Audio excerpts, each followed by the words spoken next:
Ya, listo chicos, buenos días. Bueno, vamos a empezar hoy día ya el segmento de gastroenterología. Por favor, vayan completando el pretest para su asistencia. Estoy actualizando las listas y he visto que varias personas han faltado más de 3 veces.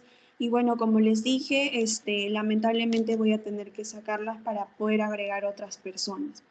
Bueno, entonces vamos a ver esta primera parte, vamos a avanzar hasta la diapo 45 aproximadamente.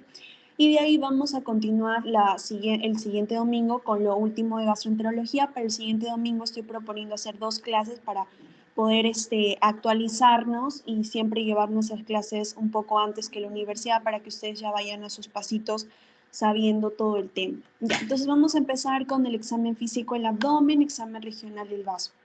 Entonces, es importante aquí cuando evaluamos la parte gastroenterológica recordar todos los cuadrantes, cómo se ha dividido, ¿no? El tracto gastrointestinal. Porque cuando viene un paciente y te dice, por ejemplo, me duele aquí o me duele acá, tú ya puedes ir sacando qué víscera probablemente esté comprometida, ¿no? Por ejemplo, si vemos el cuadrante superior derecho, tenemos lo que es el hígado, ¿no? La vesícula biliar, páncreas, el izquierdo siempre representado sobre todo por el vaso, ¿no? El estómago, inferior derecho, intestino delgado, grueso, apéndice secal, y el inferior izquierdo, intestino delgado y grueso, ¿no? Esto es un poco más general, pero lo podemos ver de una manera más específica, dividiéndolo, por ejemplo, en hipocondrio derecho, epigastrio, hipocondrio izquierdo, ¿no? La región umbilical, las fosas ilíacas, etc.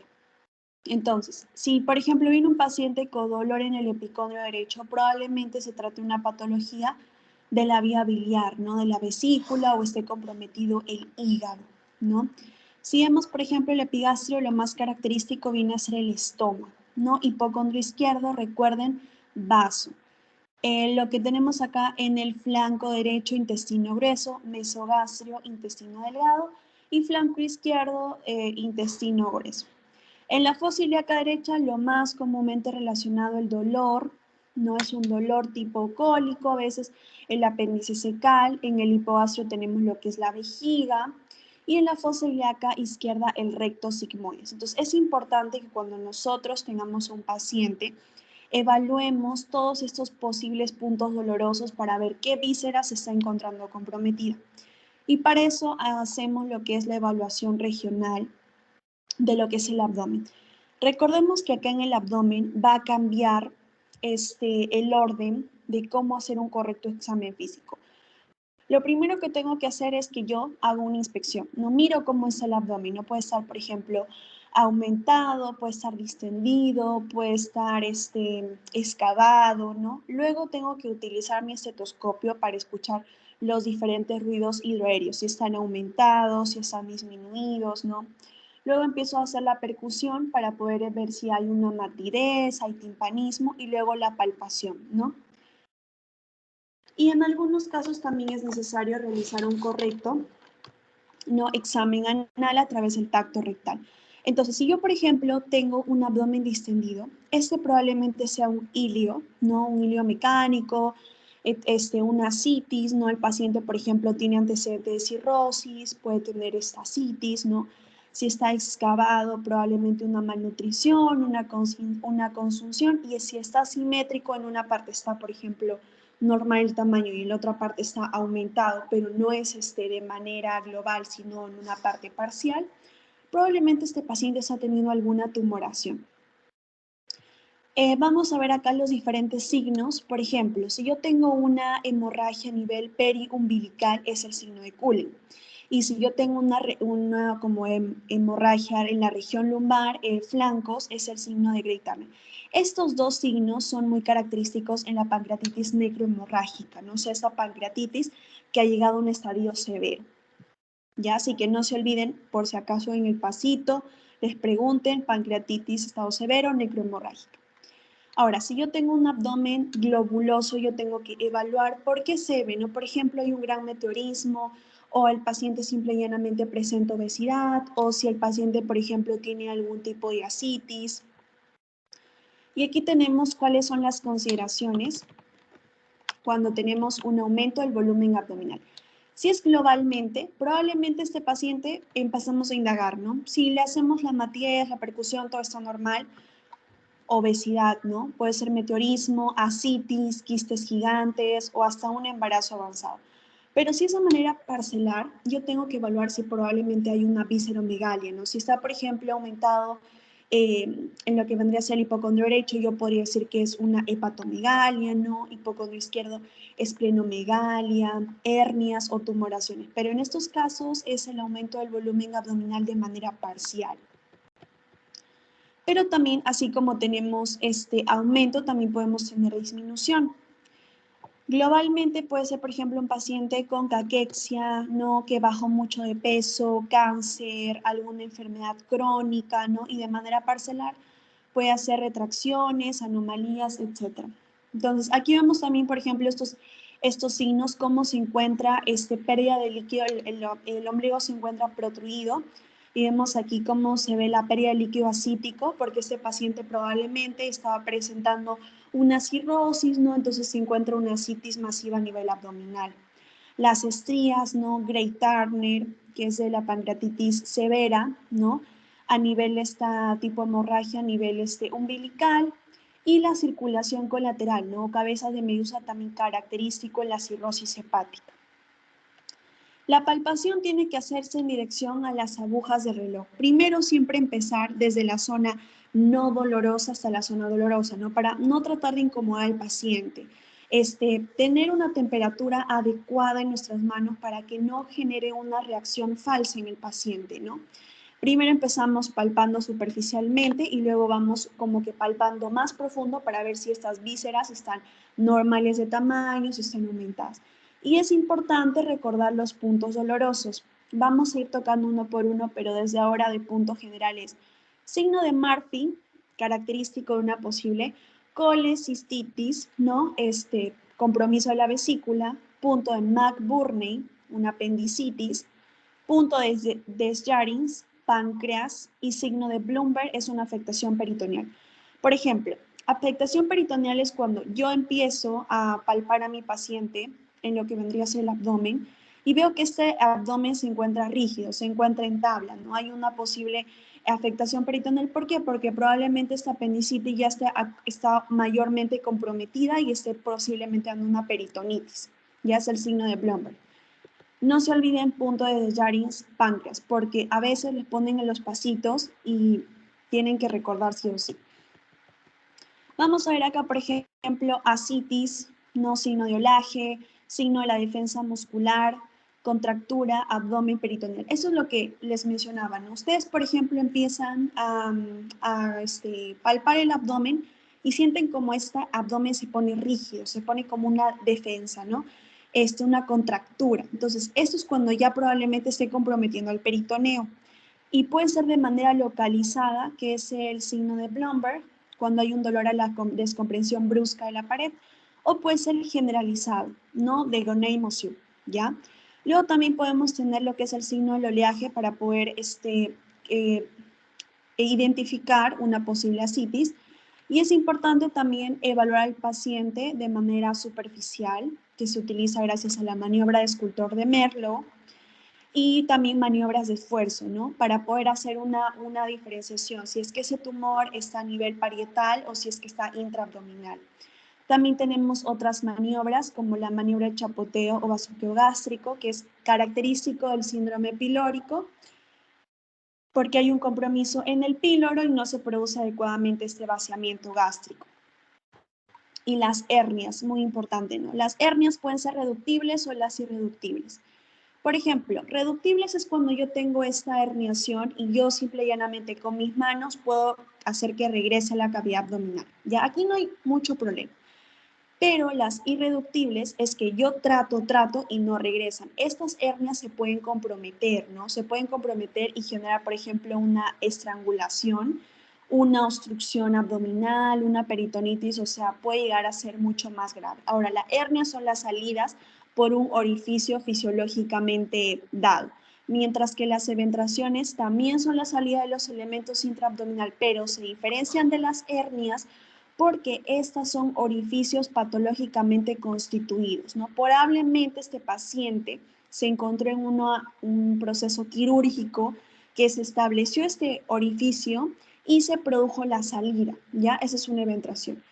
Ahora, para estas dos diferencias es que en el caso clínico les van a poner antecedentes. Un antecedente de una eventración es que haya tenido algún procedimiento quirúrgico antes, ¿ya? Para que ustedes puedan diferenciar. Este es con un orificio fisiológicamente ya constituido que salió una parte de la cavidad, pero puede ser reductible, yo lo regreso con mi mano, o irreductible cuando ya puede haber compromiso extravascular, puede estar estrangulado y ocasionar un evento desfavorable. Mientras que la eventración es un orificio patológicamente constituido por posiblemente una operación, ¿no? Este paciente ya ha sido operado antes.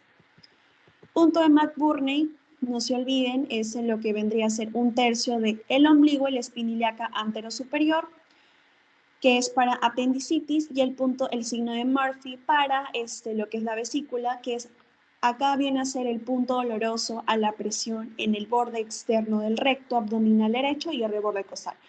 Ojo, aquí en este signo es importante tener en cuenta que se considera positivo cuando hay una inspiración interrumpida por el dolor, ¿ya?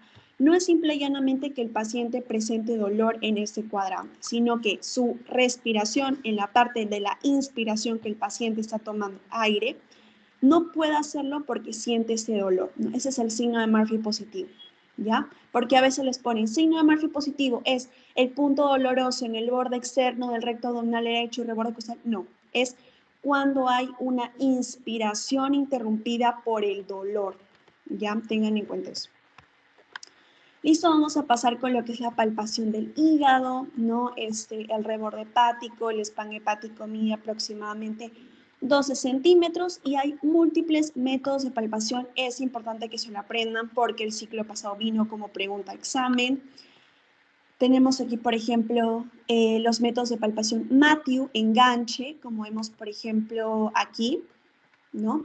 También tenemos lo que es Chaufart, bimanual, utilizo mis dos manos, y Glennar, ¿no? Por ejemplo, Chaufart es el peloteo hepático, Gilbert sobre todo sirve para y útil en hígados blandos, por ejemplo, en pacientes más jóvenes, ¿no? Y el Matthew viene a ser del enganche. Todas estas maniobras nos ayudan a poder evaluar adecuadamente lo que es el hígado, ¿no? Y aquí estamos viendo, por ejemplo, si hay un signo de la positivo en un paciente que probablemente tenga ascitis. Tenemos el signo del témpano. Si hay una víscera, por ejemplo, el hígado de consistencia incrementada, o sea, hay una posible hepatomegalia, hay un poco de líquido, yo lo pongo mi mano ahí y siento como un témpano. ¿Y qué tenemos que hacer para evaluar a nuestros pacientes con ascitis?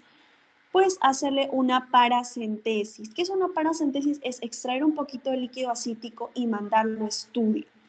Se hace de igual forma, ¿no? El ombligo, espina ilíaca anterosuperior, un tercio, le saco ahí un poquito, ¿no? De líquido y lo mando para poder identificar la gradiente albúmina sérica, que es lo GASA, ¿no? Y aquí vamos a tener, por ejemplo, GASA viene a ser la albúmina en suero menos la albúmina de líquido acítico. Esto nos ayuda a identificar si este posible ascitis es por una hipertensión portal, no probablemente porque el paciente tiene una cirrosis hepática o probablemente sea por otras causas. Si es mayor a 1.1, la causa más importante, más frecuente viene a ser la cirrosis.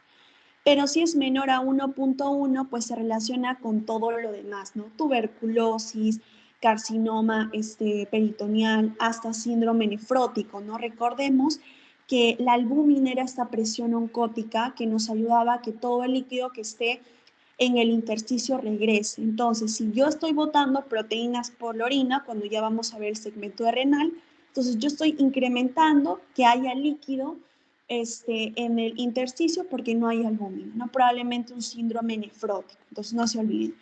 Mayor a 1.1 gramos por decilitro, causa más frecuente, cirrosis. Pacientes con alcoholismo crónico, consumo de muchos fármacos, ya sea paracetamol, hasta puede ser causas genéticas, hepatitis B, C, que se cronifica, y eso ya lo vamos a ver más adelante. Menos de 1.1, todas las demás causas, como compromiso peritoneal o nefrótico. Ahora, el vaso no se va a palpar ni se va a percutir. Lo normalmente es que yo no palpe vaso ni lo percuta. Si yo ya empiezo por ejemplo, palparlo, probablemente este ya sea una esplenomegalia, ¿no? Pero se puede utilizar maniobras como la maniobra de Naegeli que favorece el descenso del vaso, ¿no? En la percusión, por ejemplo, ya, vamos a ver acá. Vamos a tener que delimitar el espacio traube, ¿no? Que es la porción torácica del hipocondrio izquierdo. Normalmente es que cuando yo percuta se escucha aire, o sea timpánico, pero si yo empiezo a escuchar matidez, este paciente, y tengo, por ejemplo, lo que vendría a ser antecedentes como pancitopenia, o sea, que las 3 series estén disminuidas, probablemente es porque este vaso está actuando mucho, ¿no? Y probablemente se vea que está incrementando su tamaño, una esplenomegalia. Entonces, cuando el espacio traube es mate, yo percuto y es mate, probablemente se va una esplenomegalia. Ya. Cuando nosotros realizamos la percusión en el abdomen, podemos encontrar lo siguiente, los tipos de matidez. La matidez simétrica, ¿no? Puede ser ascitis, tumor quístico del ovario, matidez asimétrica, tumoraciones, matidez fija, matidez desplazable, lo característico la ascitis y el timpanismo, ¿no? Cuando, por ejemplo, hay un hilio obstructivo. Nosotros tenemos, supongamos, un paciente con distensión abdominal. ¿Ya? Entonces, aquí puede ser que el paciente tenga ya sea un aumento en el timpanismo, contenido gaseoso por una posible obstrucción, que no está botando gases, no está botando contenido, un hilio obstructivo, o puede ser una matidez. La matidez puede ser no solo, matidez no es sinónimo de que sea citis, pueden haber otras causas. Por eso es importante diferenciar. La matidez puede ser por líquido o por tumoraciones, por las vísceras, etc. Pero, por ejemplo, si yo escucho si yo percuto y escucho una matidez, y esta matidez, por ejemplo, es del límite superior cóncavo hacia arriba, quiere decir, vamos a ver acá, así de esta manera, que empieza acá, y es cóncavo, o sea, crece de esta forma, probablemente sí sea una ascitis, ¿no? Y aparte que el paciente ya tiene antecedentes, yo marco ascitis. Ahora, si yo escucho una matidez, pero es con la convexidad, o sea, tengo acá un tumor y empieza a sonar de esta forma, entonces, si es una convexidad, probablemente sean otras causas como tumoraciones, globo vesical, etc. Ya. Para nosotros hacer diagnóstico de ascitis, lo importante es hacer la maniobra de matidez desplazable, ¿no? O la maniobra de onda ascítica. Ahora, cuando nosotros ponemos nuestro estetoscopio, cuando vayan a sus prácticas de hospitales, lo que tienen que hacer es sentir los ruidos hidroaéreos. Si, por ejemplo, hay incrementados, probablemente este paciente está teniendo un mayor metabolismo, ¿no? Por ejemplo, un hiperperistaltismo, el paciente está teniendo ya sea una diarrea, si está presentes o están normales, decimos que todo está normal, pero si están ausentes, por ejemplo, puede ser un hilio adinámico o obstructivo, ¿no? Ya sea porque tienen bridas o adherencias o porque el paciente salió de una operación y de por sí cuando un paciente se opera y sale una operación tiene un tiempo que recuperar el peristaltismo, ¿no? Por eso al paciente se lo tiene en una dieta, ¿no? A veces no se les da comida porque no está con el peristaltismo normal. Entonces probablemente puede ser un hilio adinámico o un hilio obstructivo si tiene alguna bridas o adherencias o algún tipo de hernia, ¿no? Que ya lo vamos a ver más adelante. O pueden estar también abolidos, no igual forma, o puedo escuchar un soplo sistólico que es la aorta. Entonces, si yo tengo, por ejemplo, ruidos hidroaéreos de lucha intensos, prolongados y acompañados de dolor, un hilio mecánico. Si tengo ausencia de ruidos hidroaéreos, silencio abdominal, es un hilio paralítico. ¿Ya? O sea, al principio el hilio mecánico primero se va a manifestar con ruidos intensos prolongados y aparte dolor, pero a la larga puede progresar que de igual forma estén ausentes, ¿no? Pero si en un principio están ausentes, probablemente sea que este paciente esté presentando un hilio paralítico. Que no se preocupen, que lo vamos a ver más adelante para poder diferenciar esos dos y ver cuáles son las causas más comunes. En los soplos abdominales vamos a ver, por ejemplo, que no es normal. No es normal que yo escuche un soplo a nivel abdominal. Probablemente esto me lleva a que haya un compromiso en la circulación, ¿no? Que hay una estenosis, un aneurisma, una angina, etc. Y aquí es lo que les estaba comentando, lo característico del GASA, ¿no? Si es mayor a 1.1, cirrosis, lo más frecuente. Si es menor, otras causas, ¿no? Ya sea por compromiso peritoneal o sea por un síndrome nefrótico. Ya, si tienen alguna pregunta o duda, la pueden dejar por el chat.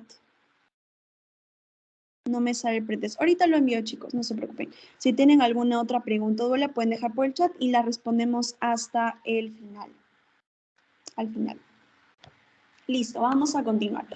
Ahora ya hemos hablado un poco sobre la semiología, cómo es la evaluación de lo que vendría a ser el abdomen, cómo tenemos que evaluar. Recuerden que siempre es un examen físico ordenado, tienes que seguir la secuencia. En el abdomen cambia la secuencia, ya no se olviden eso. Pero ahora vamos a hablar ya otras patologías importantes. Vamos a hablar en primer lugar del esófago, el reflujo gastroesofágico. Ya. Entonces, ¿cuáles son los síntomas asociados al esófago? Recordemos que en el esófago no se produce ningún tipo de metabolismo, o sea, el esófago no se va a absorber nada. Simple y llanamente el esófago nos sirve como una comunicación para pasar adecuadamente el bolo y que llegue finalmente al estómago. Entonces, si yo tengo problemas a nivel del esófago, yo voy a tener disfagia. Por ejemplo, disfagia es una dificultad al deglutir, ¿no? Voy a tener problemas en la deglución.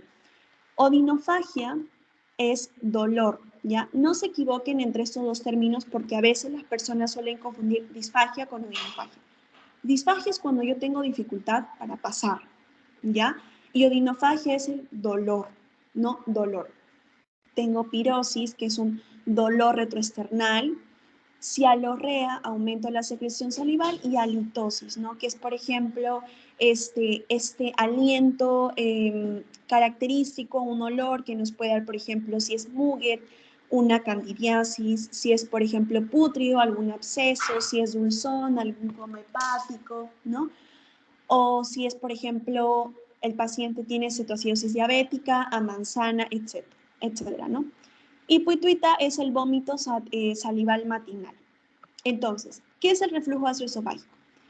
El reflujo de por sí es algo normal, ¿ya? Todos nosotros después de comer en un cierto tiempo tenemos reflujo, ¿ya?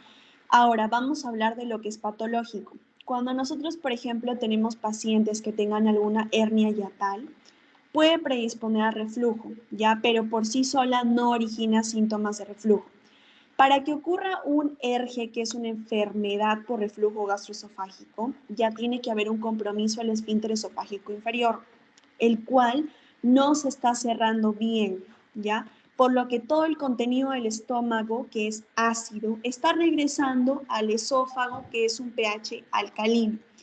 El esófago tiene pH alcalino, ¿ya? Y el estómago es pH ácido. Entonces, si mi esfínter esofágico inferior, el de aquí, no se cierra bien, todo lo que es ácido va a regresar al esófago, ¿no? Y va a causar este problema, todos estos síntomas. Ahora, todos nosotros tenemos de por sí reflujo, no son esos eruptos, pero otra cosa es cuando ya lo tenemos con mucha frecuencia, eso ya viene a ser como una enfermedad, ¿no? Es una enfermedad. Listo, entonces es un reflujo retrógrado del contenido gástrico al esófago por falta de tono. Falta de tono es que no se puede cerrar bien, no permite un cierre, ¿no? Y bueno, existe una barrera anatómica antirreflujo. Nuestra barrera esofágica, vamos a ver que... Un ratito, chicos, por favor.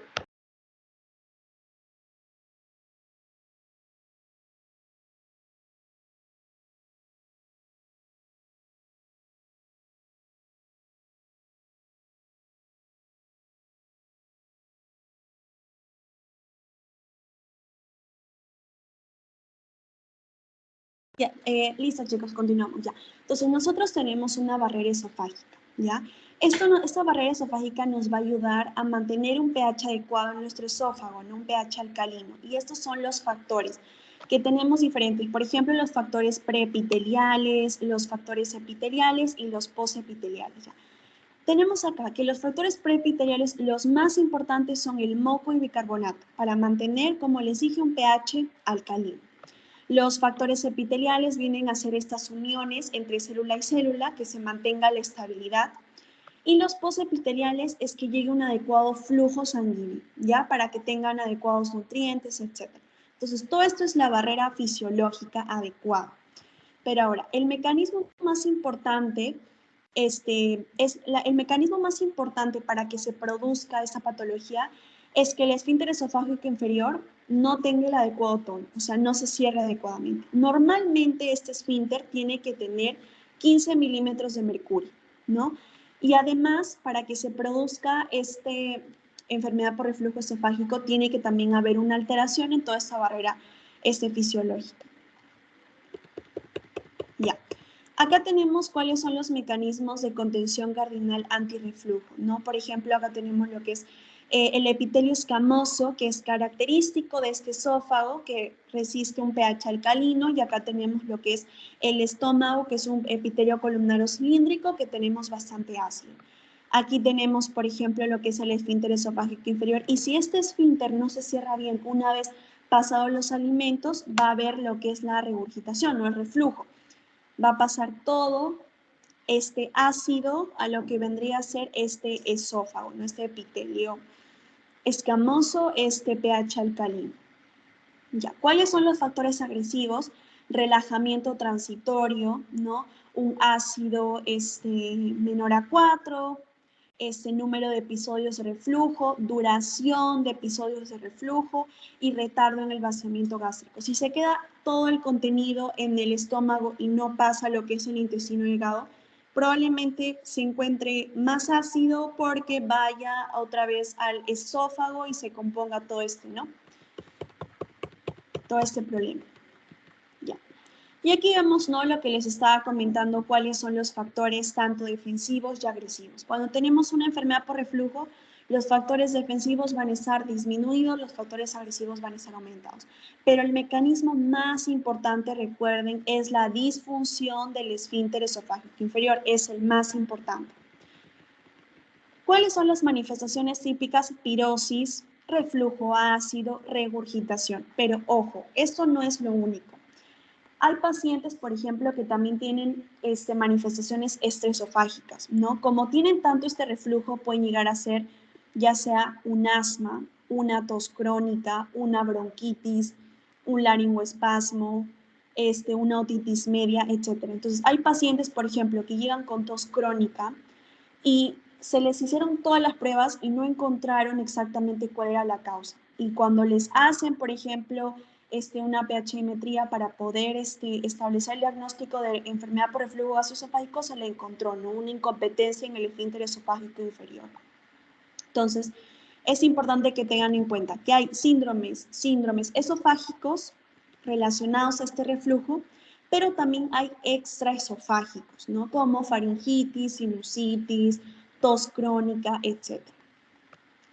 Ahora, cuando nosotros tenemos una enfermedad por reflujo gastroesofágico, va a llegar un punto que como nuestro esófago no está preparado para recibir todo el ácido del estómago, va a cambiar su epitelio para poder hacerse resistente a este ácido.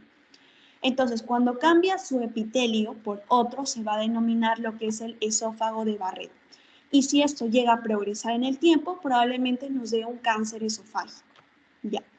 Este esófago de Barrett es un epitelio columnar de longitud variable con metaplasia intestinal, reemplazando al epitelio escamoso del esófago. Entonces, en simples palabras, nuestro epitelio escamoso del esófago va a ser reemplazado por un epitelio intestinal para poder resistir a lo que vendría a ser el ácido del estómago. Y a este cambio de un epitelio por otro se le va a denominar metaplasia. Y esta patología se le llama lo que vendría a ser esófago de Barrett. Listo. Esto es con respecto a lo que vendría a ser enfermedad por reflujo gastroesofágico, esófago de Barrett. Ahora, este esófago de Barrett ya puede progresar a lo que vendría a ser cáncer. Ya lo vamos a ver más adelante.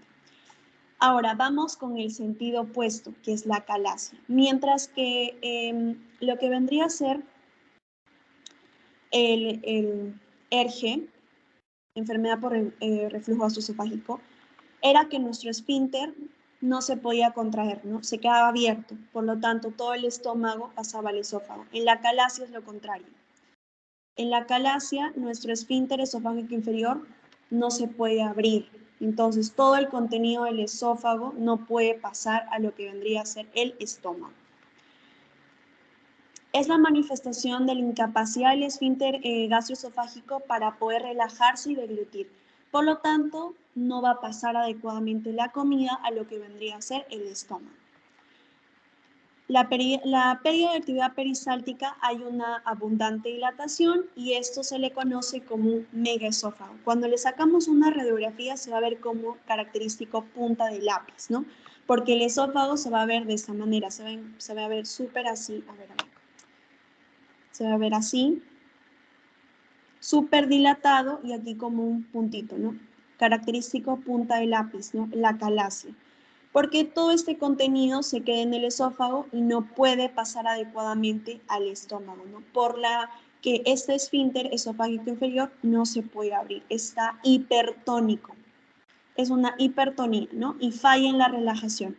¿Y cuáles van a ser los síntomas? Pues va a haber pérdida de peso, ¿no? Porque todo este contenido no pasa, no llega al estómago, no llega al intestino delgado, no se puede reabsorber, dificultad para eructar, ¿no? Regurgitación, disfagia, ¿no? De sólidos a líquidos va progresando, pirosis, dolor precordial. Y también vamos a ver cuál es la triada clásica. Si en un caso clínico te ponen, por ejemplo, disfagia, regurgitación y pérdida de peso, probablemente se deba a una acalasia. Como vemos, este es un esfínter hipertónico, por lo que hay una falla en su relajación, hay un aumento de la presión intraluminal, hay una dilatación esofágica y finalmente una pérdida progresiva a la peristalsis. Y para terminar con lo del esófago, vamos a ver el cáncer del esófago. La disfagia es el síntoma también más común del cáncer del esófago. Por ejemplo, te viene un paciente y te dice, no, yo antes comí una manzana, todo, pero ahora tengo demasiados problemas para consumir pan y últimamente ya ni siquiera puedo pasar el agua, ¿no? Me dificulta bastante, es una también disfagia progresiva. Pero otra característica importante es que recuerden siempre que en todos los cánceres, cuando tú leas un caso clínico, te van a poner paciente que pierde 20 kilos en 2 meses. Es casi imposible, ¿no? O 10 kilos en un mes. Es muy difícil. Entonces, probablemente se deba a que hay una neoplasia de fondo. Siempre te lo ponen así. Dolor retroesternal y disfonía, ¿no? Si se compromete, por ejemplo, el nervio recurrente laringio, va a haber una disfonía, tos, hipo. Listo. Si hay una pregunta o duda hasta acá, pueden hacerla, si no, para continuar. Y por favor, no se olviden de llenar lo que vendría a ser el pretest. Ya. Entonces, sigamos. Síndrome ulceroso y gastritis. Ya. Tenemos acá lo que es la enfermedad por úlcera péptica. Ya. Es una pérdida de la sustancia de la mucosa que puede penetrar a través de la pared gastroduodenal por acción de agentes agresores como el ácido clorhídrico y la pepsina. Aquí hay un desbalance entre los factores defensivos y agresivos. ¿Cuáles son las formas más comúnmente asociadas a úlcera péptica? Vamos a ver qué es Helicobacter pylori y Aedes. Como les mencioné, aquí también tenemos que tener adecuados factores defensivos, que van a ser los preepiteliales, que son moco y bicarbonato, los más importantes. Epiteliales, las uniones entre las células, o prostaglandinas, ¿no? Como la síntesis de moco. Y las subepiteliales o posepiteliales viene a ser también el flujo sanguíneo que estimula la producción de prostaglandinas. Los factores agresivos son, por ejemplo, el aumento del ácido, ¿no? Por ejemplo, mayor células parietales con mayor producción de ácido, ¿no? Mayor secreción aumentada de ácido. Todo esto son los que van a afectar a la mucosa. Siempre tiene que haber un balance. Si hay un factor agresivo, hay un factor protector. Pero cuando ocurre este desbalance entre ambos, por un evento exógeno, ya sea por el consumo de AINES, por el estrés o por el Helicobacter pylori, nos va a dar una úlcera péptica. Ya. Entonces, ¿cuáles son las formas más comunes? Helicobacter pylori, AINES y úlceras por estrés. Como vemos aquí, todo esto va a dañar la mucosa y definitivamente va a producir lo que es una úlcera. Estos son los factores que les mencioné Recuerden, por si acaso les pregunten, preepiteliales, moco, bicarbonato. Epiteliales, uniones entre las células. Mecanismos, por ejemplo, también expulsión de ácido. Y las posepiteliales, lo más importante, prostaglandinas, flujo sanguíneo. Y recuerden que los AINES actúan a nivel de las prostaglandinas, ¿no? Entonces, ahí se produce esta alteración en este mecanismo de defensa.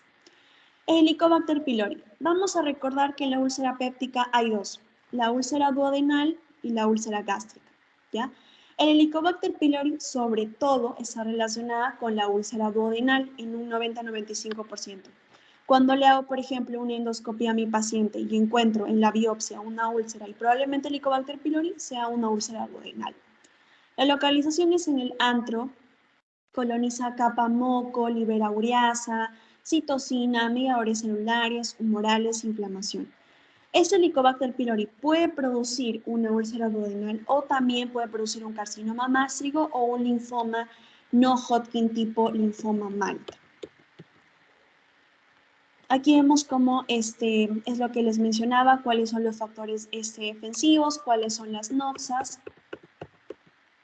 Y de igual forma aquí vemos la Helicobacter pylori, ¿no?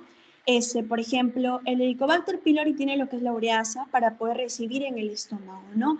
Y el amoníaco para poder lesionar las células epiteliales, ¿no? También recluta bastantes células, células como los neutrófilos, los linfocitos y bastantes interleuquinas para producir toda esta inflamación. La úlcera duodenal, el cuerpo gástrico produce ácido por estimulación permanentemente gástrica. Es inhibida por somatostatina, pero el ácido cuando ingresa al bulbo duodenal daña la mucosa, da una duodenitis y finalmente a lo que es una úlcera. Es importante que tengan en cuenta que la clasificación de Johnson. Y recuerden que úlcera duodenal, si les ponen un caso clínico, es un típico paciente que tiene dolor en el epigastrio, pero cuando ingiere alimentos se calma, ¿ya? Cuando come se calma. A diferencia de lo que es la úlcera gástrica. Úlcera gástrica es dolor en epigastrio, pero cuando come alimentos incrementa el dolor. Aquí tenemos cuáles son la clasificación de Johnson y es dolor epigastrio con acidez, matutino y entre comillas o noche. Cuando el paciente tiene una úlcera duodenal, calma el dolor con alimentos o antiácidos. Por eso se llama hambre dolorosa. El paciente quiere comer para que le calme ese dolor. Probablemente es una úlcera duodenal. Y también se acompaña de otros eventos como epigástrico, no pirosis, náuseas, vómito, hematemesis, melena, anorexia, pérdida de peso.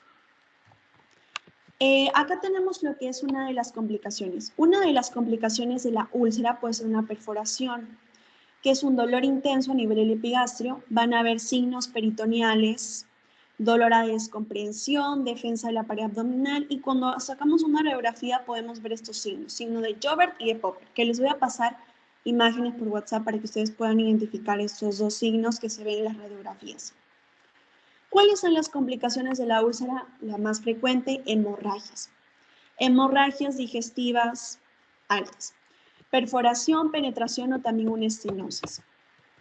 Ya, y ahora con la gastritis. Cuando también hay una afectación de la mucosa, ya sea por factores ambientales, predisposición genética, dieta o Helicobacter pylori, y aparte factores genéticos, puede haber una gastritis, pero esta gastritis puede ir progresando en el tiempo como una cascada. Empieza con una gastritis crónica, atrofia de la mucosa, cambio de un epitelio por otro, displasia y finalmente llega a un adenocarcinoma.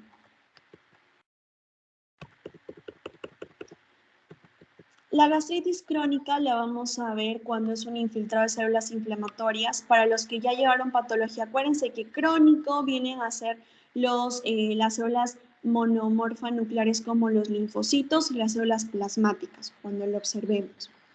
Y vamos a ver que hay tipos. Por ejemplo, el tipo A viene a comprometer el cuerpo y fondo, el tipo B, el antro, pangastritis o puede ser una atrófica multifocal. Lo más importante para tener en cuenta. La crónica tipo A es cuerpo y fondo.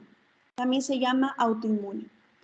Anemia perniciosa. ¿Por qué? Porque hay anticuerpos contra lo que vendría a ser las células parietales y el factor intrínseco. Y si tengo, por ejemplo, anticuerpos contra el factor intrínseco, ¿qué vitamina se va a dejar de absorber? A ver, los leo por el chat para ver si están prestando atención. Si tengo anticuerpos contra el factor intrínseco, ¿qué vitamina se va a ver alterada su absorción? Y eso lo vimos en anemias.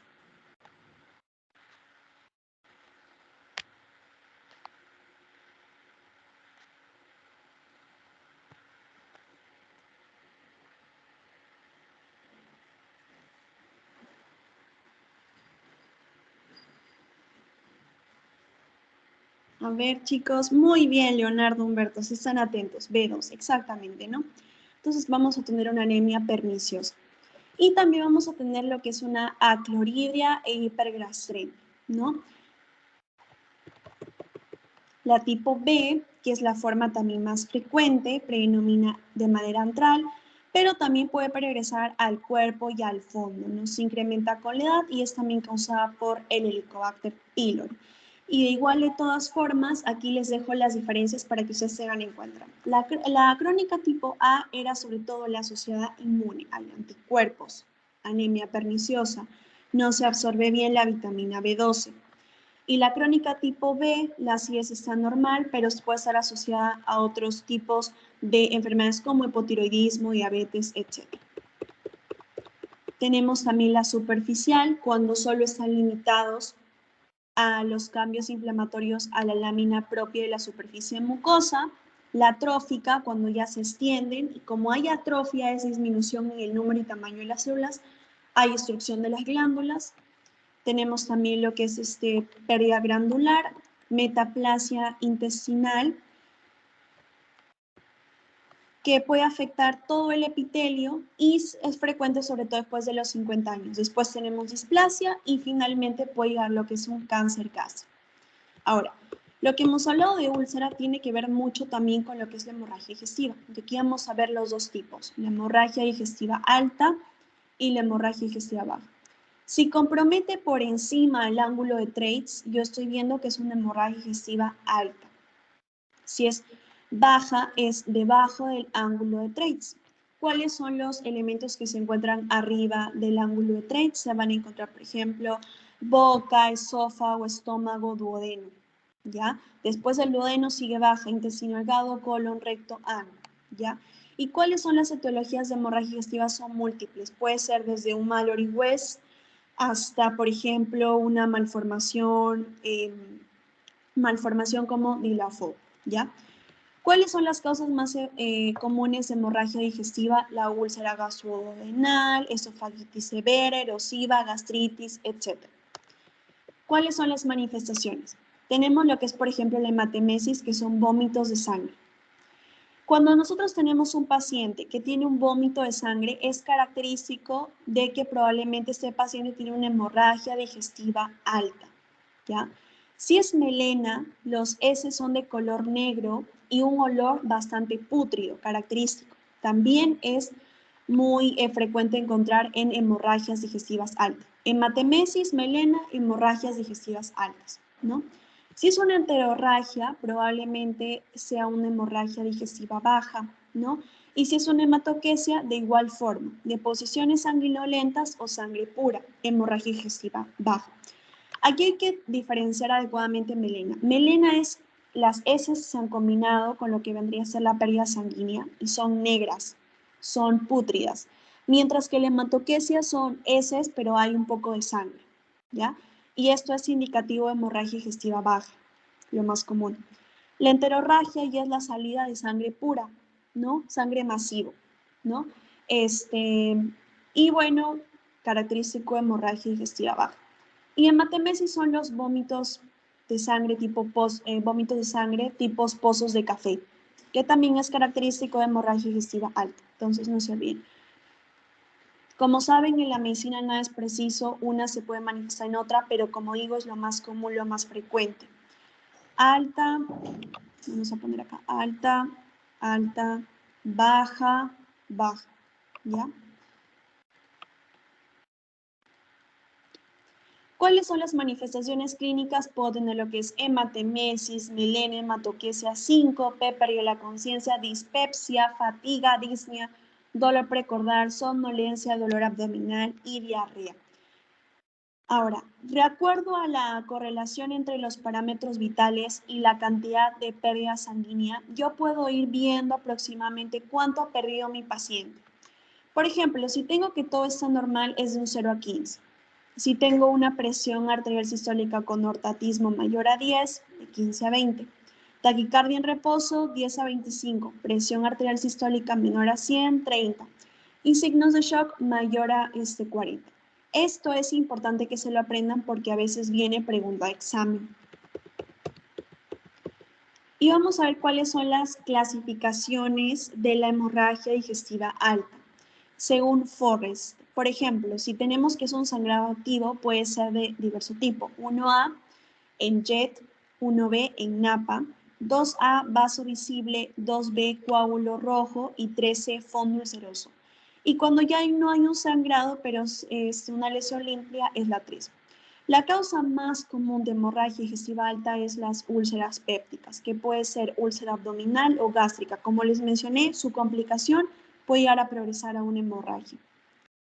Es importante diferenciar duodenal, no se olviden, cuando come el paciente calma el dolor, gástrica, cuando come el paciente empeora, dolor, acidez a nivel del epigastrio, síntomas de dispepsia. Esofagitis, síntomas asociados al esófago, como los habíamos visto, disfagia, dificultad para el pasaje de los alimentos, odinofagia, dolor retroesternal, ¿no? También tenemos, por ejemplo, otra causa de hemorragia digestiva alta, las varices gastroesofágicas, que son característicos de pacientes que tienen hipertensión portal, ascitis asociada, cirrosis, circulación en cabeza de medusa colateral, ¿no? Aquí son cuáles son los síntomas asociados. Angiodisplasias, que son malformaciones, no es muy común. De igual forma, la lesión de Delefoy. Traumático iatrogénico, síndrome de Mallory-West, que es esta laceración esofágica. Ingestión de cuerpo extraño también puede producir una hemorragia digestiva alta, ¿no? O una ectasia vascular antral grave. Se dejó cada uno de los síntomas para que ustedes lo lean. Hemobilia, que es un sangrado a nivel de la vía biliar. De igual forma, entonces van a haber otros tipos de síntomas como un cólico biliar a nivel del hipocondrio derecho, ictericia, sepsis, una fístula o algún tumor. Y con respecto a la hemorragia digestiva baja, tenemos aquí también diferentes causas, ¿no? Puede ser, por ejemplo, anatómico, vascular, inflamatorio o del tipo neoplásico. La diverticulosis. El divertículo, por ejemplo, es una protuberancia en forma de saco localizada en la pared del colon. Eso también tiene que ver mucho con el componente genético, que aparezcan estas diverticulosis, que son estos sacos, y sobre todo también aparecen a personas adultas, pero como digo, en la medicina nada es absoluto, ¿ya? También se ha visto casos que pueden aparecer en personas de 30, aunque no es lo común porque aparecen en personas de 70, ¿no? Etcétera, que pueden llegar a sangrar estos divertículos, pero de igual forma. Puede tener, por ejemplo, distensión abdominal, calambres, examen físico, vamos a encontrar lo que es hematoquesia, ¿no? Sangrado, sobre todo el colon derecho. Enfermedad de Crohn, es importante diferenciarlos entre si estamos hablando, por ejemplo, aquí vamos a verlo en esta imagen, ya. Es importante hablar en una enfermedad inflamatoria intestinal, si estamos hablando de una colitis ulcerosa o una enfermedad de Crohn. Como vemos acá, la colitis ulcerosa solo afecta al colon y es de manera total, ¿no? Continua, mientras que la enfermedad de Crohn afecta desde al principio, ¿no? Puede afectar al esófago, al duodeno, al intestino delgado, intestino grueso, y es de manera segmental. Entonces, estas son las diferencias para nosotros poder identificar entre una enfermedad de Crohn o una colitis ulcerosa. La enfermedad de Crohn es segmentaria, ¿no? Un segmento afecta a otro, es saltatoria. Mientras que la colitis ulcerosa es de manera continua, que solo afecta al colon. Aquí el recto va a estar preservado, aquí hay una afectación rectal. ¿no? La mucosa está ulcerada o empedrado, aquí hay una mucosa glandular. Aquí, en lo que vendría a ser la enfermedad de Crohn, hay fisuras y fístulas, mientras que en la colitis ulcerosa no hay ni fisuras ni fístulas. La enfermedad de Crohn compromete todas las capas, es transmural, mientras que la colitis ulcerosa solo afecta a la submucosa. Aquí tenemos que en la enfermedad de Crohn hay una serositis y aquí en la colitis ulcerosa es una serosa normal. Es importante preguntar sobre la historia, cuáles son los síntomas, el examen físico, como acá vemos que la enfermedad de Crohn es una fisura fistulanal, y cuáles también, aquí está como que más preciso los síntomas en esta imagen. Diarrea, fiebre, fatiga, aftas, disminución del apetito, pérdida de peso, ¿no? En la colitis ulcerosa, dolor abdominal tipo cólico, incontinencia, que puede llegar a ser diarrea o constipación.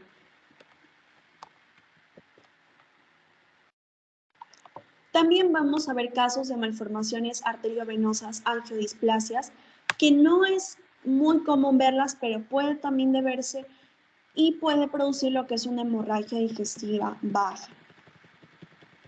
Y la colitis isquémica, ¿no? Por ejemplo, cuando el paciente tiene también algún compromiso como dolor abdominal leve, diarrea sanguinolenta, ¿no? Tensión abdominal, mayormente en el izquierdo que en el derecho, y hay un sangrado grosero en el examen del recto, ¿no?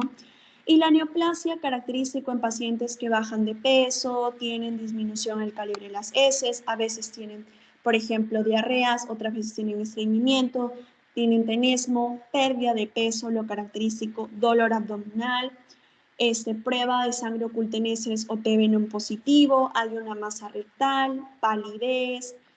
Cuando le sacamos, por ejemplo, esta imagen, vemos el característico signo de neoplasia y manzana mordida y una masa palpable. Y la isquemia mesentérica es en pacientes, por ejemplo, cardiópatas, que también puede causar este problema a nivel del intestino y nos va a dar, por ejemplo, lo que venía a ser una diarrea sanguinolenta, baja de peso, ¿no? También podemos ver otras causas que pueden causar hemorragia digestiva baja, como las hemorroides, que pueden ser internas o externas. Recordar, por ejemplo, que en las internas hay una clasificación. Igual forma lo vamos a ver en la siguiente clase, pero igual se lo dejo acá para que lo lean. Grado 1, sin prolapso. Grado 2, con prolapso con reducción espontánea. Grado 3, prolapso con reducción manual, y grado 4, prolapso que no se reduce. La fisura anal, que es como un desgarro, van a haber pruritos, de igual forma hemorragia digestiva baja, y vamos a ver que el sangrado puede ser un sangrado rojo vivo. Entonces, aquí vamos a ver cuáles son los puntos claves. Por ejemplo, en la historia de dolor abdominal crónico asociado a hematoquesia o puede ser diarrea, enfermedad inflamatoria intestinal, ¿ya? Cambios en el hábito evacuatorio, paciente adulto mayor, dolor abdominal y baja de peso, y aparte tiene signos de hemorragia digestiva baja, lo más posible es que sea una neoplasia y signo de la manzana mordida. En pacientes mayores a 65 años, como les mencioné, lo más característico es la diverticulosis, que lleguen a producir esta hemorragia, y las angiodisplasias. Y en los menores de 40, enfermedad inflamatoria intestinal, patología no rectal, como por ejemplo hemorroides, fisuras anales o divertículo de Meckel. Y también se hacen escalas para poder definir el riesgo. Por ejemplo, solo les voy a dar acá los datos más importantes. Si es una escala de Blackford con un puntaje mayor a 6, probablemente se requiere una endoscopia urgente para parar ese sangrado. Ponerle un clip, lo que está sangrando, ya sea un divertículo, etc. Ponerle un clip y detener el sangrado. Si es la escala de Rockwell de 5 a 11 hemorragia digestiva, probablemente hay una recibida, o sea que después de ese sangrado pueda regresar otro, ¿no? Y cuando es este score mayor a 2, nos indica que hay un grado de mortalidad intrahospitalaria. Ya. Listo, chicos, nos vamos a quedar acá. La siguiente clase ya vamos a ver los demás temas. Y la siguiente clase estoy pensando terminar ya esta parte de gastroenterología y poder continuar, creo que sigue con la parte de, si no me equivoco, renal, ¿ya? Entonces ya le estamos coordinando los horarios por WhatsApp. Si tienen alguna pregunta o duda, me la pueden dejar por el chat. Y si no, por favor, ahorita les paso el post-test para que lo llenen.